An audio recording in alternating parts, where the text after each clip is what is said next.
好，周圍都係一啲人啦，做嘢嘅人啦，呢度義工係多到好細，好似維園花市咁犀利嘅。咁香港人真係好細，特別係後生仔，好敬佩而家嘅後生仔。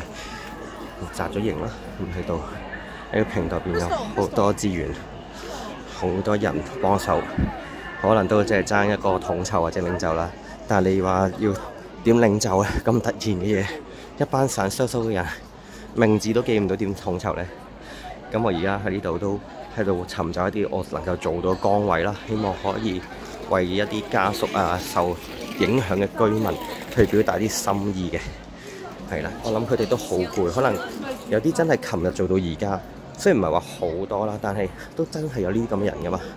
用咗網台喺度採訪啦，唔知我係咪面盲咧？我係有針灸失眠嗰啲，有啲中醫喺度支援啊。有義診啦，係咯，咁有啲人俾糖水人哋食嘅，我梗係唔夠膽有啦。我雖然好中意食糖水啫。基督教嘅祈禱站啦，有啲跟住係咯，好多支援㗎啦，呢度係。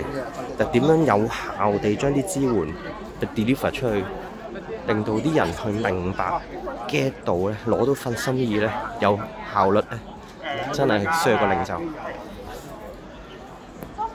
都想講多句，因為我哋呢邊其實係有一班社工學生喺度幫忙做緊後勤。